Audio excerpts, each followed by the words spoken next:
Alors, chers amis, bonjour et bienvenue une fois de plus dans une nouvelle vidéo où nous parlons de TCF Canada.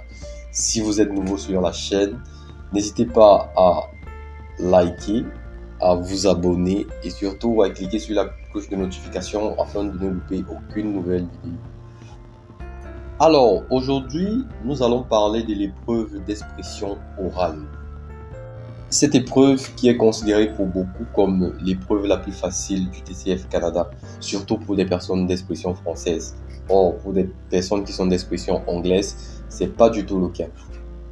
Alors, dans cette vidéo, nous vous dirons les éléments clés qui sont pris en compte pendant que vous êtes examiné à cette épreuve au TCF Canada et également nous vous donnerons quelques astuces afin de mieux appréhender cette épreuve pendant l'examen du TCF.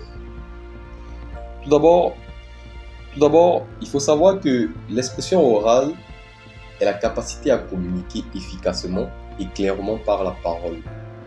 Elle est l'une des compétences évaluées dans le cadre du TCF Canada. Alors, voici quelques éléments qui sont souvent évalués dans l'expression orale. Nous avons en premier, la prononciation. En fait, la prononciation ici, c'est la clarté et l'exactitude de la prononciation des sons, des intonations et du rythme.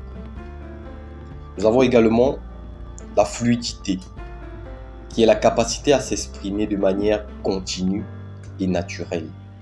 Nous avons également la richesse du vocabulaire, qui est l'utilisation des mots précis et appropriés pour exprimer des idées et des opinions claires. Également, la grammaire et la syntaxe, c'est-à-dire la maîtrise des structures grammaticales et syntaxiques pour construire des phrases correctes. Nous avons également la cohérence et la pertinence, qui est la capacité à organiser des idées de manière logique et adapter son discours selon le contexte. Alors, pour améliorer votre expression orale en français, voici donc quelques techniques ou alors voici donc quelques astuces que nous vous proposons. Qu'est-ce que vous devez faire en premier? Vous devez pratiquer régulièrement la parole, que ce soit avec votre tuteur, que ce soit avec un ami, que ce soit avec un frère, peu importe. Vous devez pratiquer constamment la parole. Vous devez écouter les médias, les radios, la télévision, des podcasts. Vous devez lire à haute voix. Lire à haute voix, c'est d'ailleurs très important. Vous devez lire à haute voix pour améliorer votre prononciation et votre fluidité. Vous devez apprendre des nouveaux mots, de nouvelles expressions. Et surtout, le plus important, n'ayez pas peur de faire des erreurs. N'ayez surtout pas peur de faire des erreurs, car c'est en faisant des erreurs que l'on parvient à s'améliorer.